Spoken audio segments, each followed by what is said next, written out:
तो दोस्तों श्रीलंका में जो टकराव हुआ उसके बारे में अब हम देखते हैं क्या है। देश युद्ध पूर्वी भागों में तमिल लोग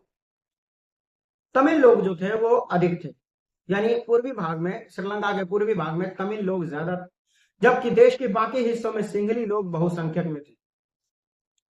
यदि श्रीलंका में लोग चाहते तो वे बेल्जियम की भांति अपनी जातीय मामलों का कोई ना कोई उचित हल निकाल लेते, परंतु वहां के बहुसंख्यक समुदाय अर्थात सिंगलियों ने अपने बहुसंख्यकवाद को दूसरों पर थोपने का प्रयत्न किया, जिससे वह गृह युद्ध शुरू हो गया और आज तक थमने का नाम नहीं ले रहा है। कहने का मतलब यह हुआ कि जो बहुसंख्यक संख्या है, जो यानी 74% सिंगली लोग जो है वो अपनी पावर, अपना दबदबा दिखाना शुरू कर दिया श्रीलंका में तमिलों के खिलाफ और अपने छोटे छोटे समुदाय जैसे हिंद, ईसाई और मुसलमानों के खिलाफ। यानी सब पर अपना दबदबा और अपनी जो ताकत है वो उस पर हावी कर दिया और इस वजह से देश में गृह युद्ध छिड़ गया, जो कि आज तक थमने का नाम नहीं ले रहा है। दोस्तों अब गृह युद्ध होता क्या है? गृह युद्ध एक छोटा सा शब्द है। तो जब हम आंतरिक यानी देश के अंदर ही किसी न किसी कारण एक ऐसा रूप ले ले, जनता के आंदोलन, एक क्रोधित और आक्रोश हो जाए जिसमें मार काट खून खराबा शुरू हो जाए, उसे गृह युद्ध कहते हैं। तो किसी भी मुल्क में सरकार विरोधी समूहों की हिंसक लड़ाई ऐसा रूप ले ले कि वह युद्ध सा लगे, उसे गृह युद्ध कहते हैं।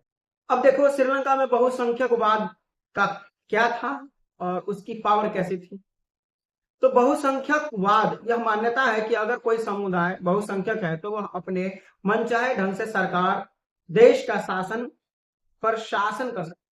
यानी बहुसंख्यकवाद का अर्थ यह है कि अपनी मर्जी से, अपनी मनचाहे तरीके से उस देश पर शासन कर सकता है और इसके लिए वह अल्पसंख्यक समुदायों की जरूरत या इच्छाओं की अवहेलना भी कर सकता है। यानी बहुसंख्यक जो है वो अल्पसंख्यकों को नजरअंदाज करके अपनी मर्जी के मुताबिक देश चला सकता है, चाहे इसके लिए अल्पसंख्यकों को कुछ मिले या ना मिले। 1956 के कानून द्वारा उठाए गए कदम सिंगली समुदाय की सर्वोच्चता स्थापित करने हेतु, यानी सिंगली समुदाय की जो सर्वोच्चता है, यानी उनको उच्च नागरिक और सर्वोच्च नागरिक माना जाए सिंगली समुदाय। नए संविधान में यह प्रावधान किया गया कि सरकार बौद्ध मत को संरक्षण और बढ़ावा देगी, यानी बौद्ध को सबसे अव्वल दर्जे का देंगे और उसी धर्म के लोगों को प्रचार करने की आजादी होगी। अच्छा, सिंगलियों को विश्वविद्यालयों और सरकारी नौकरियों में प्राथमिकता दी गई, यानी सिंगलियों को ही हर चीज में कहीं ना कहीं प्रायोरिटी दी गई और नौकरियां तक उनको पहले प्राथमिकता दी गई।